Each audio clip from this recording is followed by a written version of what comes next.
Hi, thanks for joining us for another video here at Keystone Lawn and Tree Care, a beginner's guide to lawn mowing in the inland Northwest in the Spokane region here in Washington State. Thanks for joining us. In today's video, we are going to talk about bad customers and bad employees, how to handle these things so that they don't just drive you nuts. Stay tuned. We're going to talk about some great stuff today.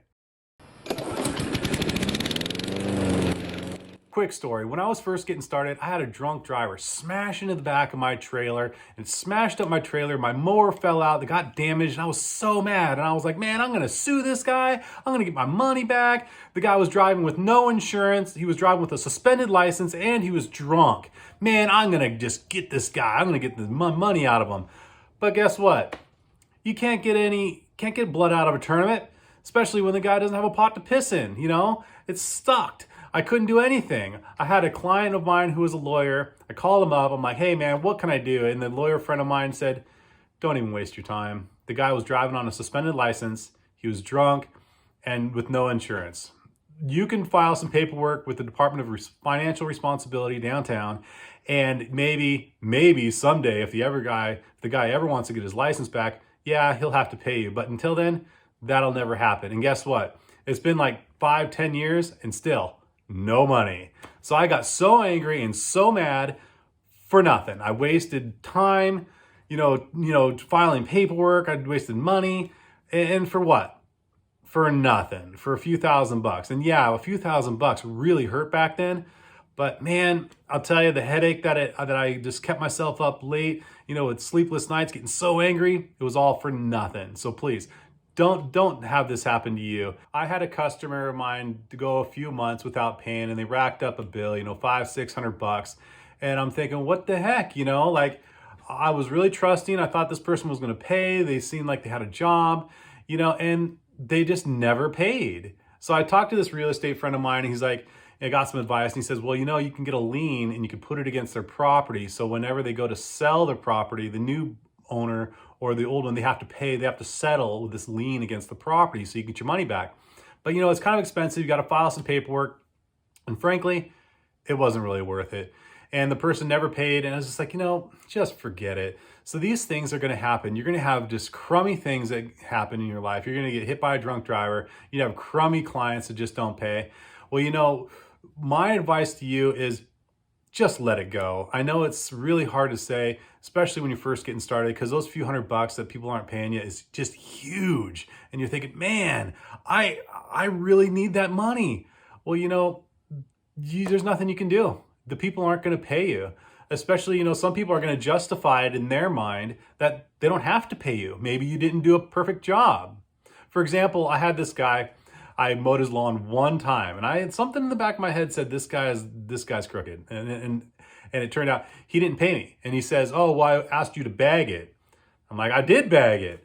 And he's like, well, I saw you out there with the blower when you're finishing up and you're blowing off the sidewalk. And there was a lot of grass clippings on the sidewalk blowing off. So you didn't bag it.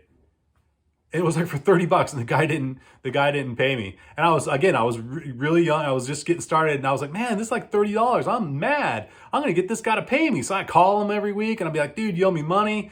And it went as far as to hiring one of those debt collectors to start hounding him. So I signed this contract with the debt collector and the debt collector said, if we get any money out of him, we'll pay you like 40% of the 60% or whatever. It was like a 60-40 split. I'm like, all right, whatever.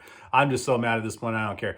And the debt collector went after him and nothing. So I know it really sucks to say this, but there's really not a lot you can do. There are things you can do, going to the Department of Financial Responsibility and getting the license suspended of the person or putting a lien against the person's property. But realistically, nothing's going to happen. You can go to a judge, you can waste time on money on a lawyer, and you can go to a judge, you can get a judgment against them. Nothing. It's really just not worth the time. And I would just not do it. But there are some things you can do to kind of protect yourself from, especially when you're first getting started, against these sort of things. One, maybe do weekly billing to keep it tight. Like every time that you mow the lawn, just charge them right then. Or maybe every 2 weeks or maybe every month, at least every month. You got to be billing these people at least once a month. And so, for example, you've mowed it for a month, you send the bill, and then if they don't pay by the second or third week into the next month, cut them off. Just don't do it. And that's a really good way to get people's attention too. There was a guy, he went months without paying me, but I kind of knew the guy was a longtime client, and I knew the guy had a good job. And I thought, well, maybe this guy's just forgetful or whatever, So I went like 2-3 months and the guy just didn't pay, and I call him occasionally, be like, hey, don't forget to pay your bill or whatever. And, he just never would pay. And so I got kind of mad. I was like, forget it. I'm just going to stop mowing his lawn. And he called me the next week. That week when I missed mowing his lawn, he called me like the next day and was like, hey, Chris, how come you didn't mow my lawn yesterday? It was a Thursday. You mow my lawn every Thursday. Why didn't you mow my lawn? And I said, dude, you haven't paid me in like 3 months. And then he was like, oh, really? Oh, well, sorry about that. And he wrote me a check right there. And it's a quick way to get somebody's attention if you just stop mowing their lawn. So maybe a piece of advice is tighten up the billing to weekly, maybe when you first started, or at least every month. And then if they don't pay, cut them off immediately. Don't go 3, 4, 5 months without getting paid, because by then, you're going to get majorly screwed. We're talking like $500-$600 by the end of the season. They're going to owe you, and they're not going to be able to afford to pay that. And the client probably shouldn't have never even agreed to lawn mowing. Screening your client will go a long way in making sure you get paid. If you show up to a guy's property and it just looks like hell, it hasn't been maintained for years, the grass is just all over the place, there's weeds, and it just looks really crummy, there's probably an indication that you shouldn't be even there. I know it kind of sucks. You're thinking, oh, the guy's grass is really long and he needs some help mowing it. Well, no, look around the house. If he's got like 2 or 3 broken cars in his backyard and the grass is 3 feet tall and there's like dog crap everywhere and, the guy's lazy and his bushes are overgrown, the guy might seem like he's willing to pay, and he might pay for the first couple times, but over the long run, it's really not a good client for you. And so you can go a long way into kind of screening these clients and to ensure that you have a good client and so that they will pay. I had an example, again, kind of going back to customers who don't pay, kind of justify in their own mind that they don't need to pay you. Well, I had a guy kind of took against my advice. The grass was like 2-3 feet tall. It just looked like hell. I went over there and I told the guy, okay, I'm gonna charge you like twice as much to mow it. So I charged him like $100 on the first time to mow his lawn one time. We knocked it down, and he was a pretty good client. I thought, all right, okay, cool. And the guy was all excited. He's like, wow, you did a really good job. Can you guys start fertilizing and clean up the weeds? And I'm like, yeah, sure. But again, the grass was 3 feet tall, unmaintained, weeds are all over the place. He did not have an irrigation system. And when I started killing all the weeds, well, guess what? Like all the green foliage that the guy was looking at out his window, it all died because it was all weeds. So the guy blamed me for killing his lawn. Well, the guy never really had a lawn to begin with. It was just like grown up 3 feet tall. And so after a month or so, the guy didn't pay me. He's like, Chris, you killed my grass and it looks terrible out there. And I was like, man, you told me you wanted weed and feed. You wanted me to fertilize and spray and kill these weeds. Well, I did. And as a result, you don't have a lot of good grass under here to work with. And the guy got mad. He's like, I'm not going to pay you. You killed my grass. I was like, no, I didn't. And I argued, went back and forth with the guy. I was, you know what? Again, take a deep breath. Just forget it. Just don't. I should. That just happened last year. I should have known better. But I didn't. Let's transition away from bad customers and let's start talking about employees. As you're growing your business, you're going to have to start hiring employees. And part of that is having to fire employees too. Let's talk about the hiring process quickly. You're going to want to do it legit. I know it's easy to just pay guys under the table, and save money on taxes or whatever. My advice over my years is, not to do it, really. And I know it's tough when you're first getting started because you got to pay L&I, and we talked about labor burden of like an extra $3. You got to pay Social Security, you got to pay Medicaid, you got to pay all that. Just do it. Because I have a short story about a friend of mine who hired his son to help him, and his son threw him under the bus for L&I. So this is what happened. Okay, so the kid's living at home. The dad's paying the cell phone bill, the kid's cell phone bill, whatever. It's like $50 a month. And the agreement was, the father would pay the son's phone bill and, exchange for working. And that was kind of the agreement in short. And so the son was working all week. for the dad. And come Friday, you know, the dad goes to pay the son and he shorts him the $50 for the cell phone bill. Well, the son got so furious with his dad and said, "Dad, you owe me $50. And the dad's like, "No, our agreement was that you work minus the cell phone bill of $50. Well, the son got so mad, he called L&I and threw his own father under the bus because he didn't pay him the $50 from the cell phone bill. Can you believe it? This stuff happens. You know, I got thrown under the bus too once. I mean, I had to pay like thousands of dollars in fines and court fees, and it was a big hassle. And so my advice to you is just pay it legit. Just do it. Protect yourself. You know, what if there was an accident on the job and somebody got injured? You know, that's a big deal. Last year, we had a guy drop the trailer on his finger and he nearly cut his finger off, and it was a big deal. And it was just an accident. And I would have been financially ruined if I didn't have L&I. Because, I mean, this guy's finger nearly fell off and he had, you know, doctor's bills like crazy, and it was nuts. So accidents are one thing. L&I, you know, is another thing. You got to start paying your guys legit. There's a book out there by Jim Collins called From Good to Great. A lot of you have probably already read it. And in the book, there's an analogy of a bus driver. The bus driver is the owner of the company or the CEO, and he's driving the bus and he's hiring employees to get on the bus in the company. And they get in the bus and then he's got to assign them the correct seat, the right seat for the right people. So anyway, so the analogy is, you know, maybe you got the right people, but they're in the wrong seat on the bus. And how that kind of applies to us in lawn care is maybe you got a great employee who's just a killer salesman, and but you got him in a position of a lawn care tech. The guy is just not a lawn care tech. He's not really mechanically inclined, but he's really personable and friendly. And maybe you can send him out to be a salesman versus the lawn care technician. Same thing, maybe you got a lawn care technician and he just stinks, but maybe he's a really good small engine mechanic. Maybe you can, if you're big enough, maybe you can have a spot for him on the mechanics team or a salesman team or whatever. You kind of get what I'm saying. So before you just jump into firing somebody, think about your bus.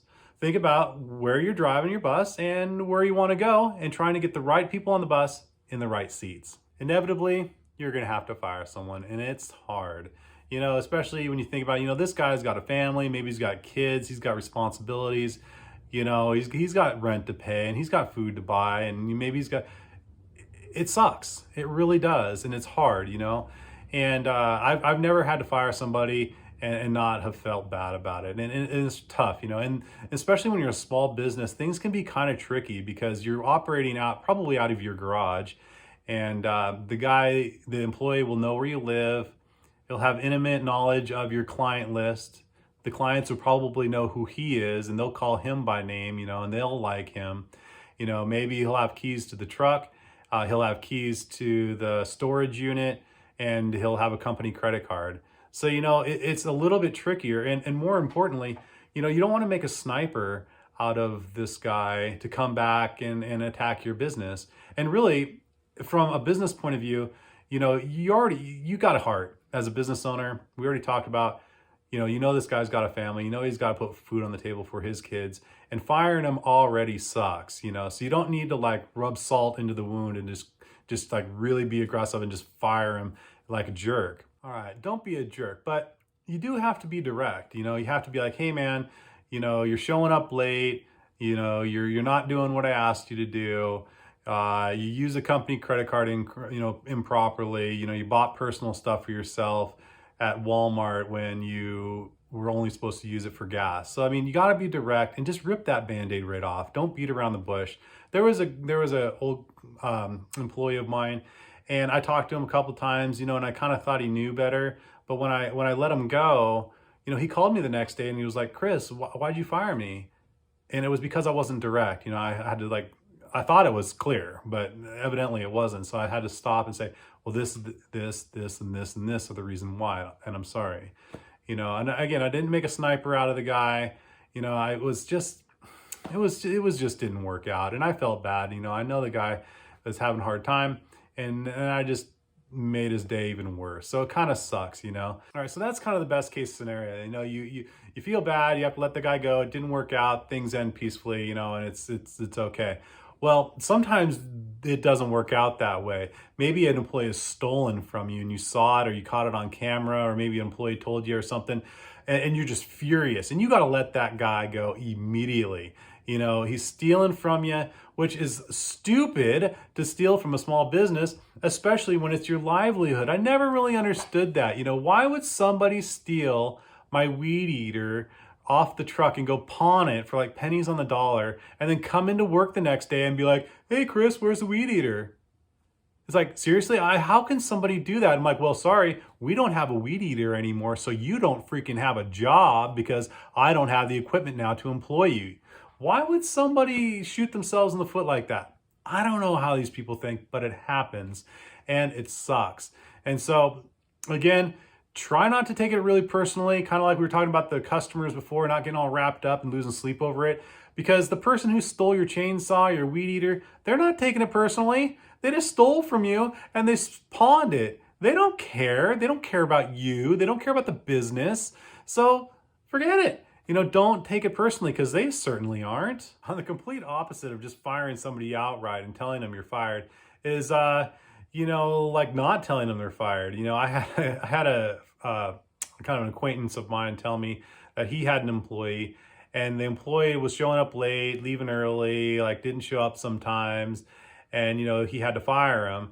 So the guy, this went on for weeks and weeks, and so the guy comes into work late on like a Monday morning or something, and then this acquaintance of mine, the owner says, "Oh, wait a minute, you still work here?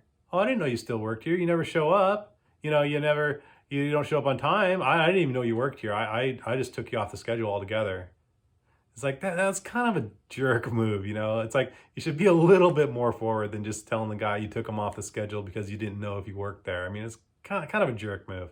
So we got some scenarios here, trying to be direct, rip that band-aid off, not being a jerk about it, not making a sniper out of the person that you have to let go. Let's wrap this up. I know it's been a difficult video and kind of a bummer. We're talking about bad employees and bad customers, and it's kind of a downer.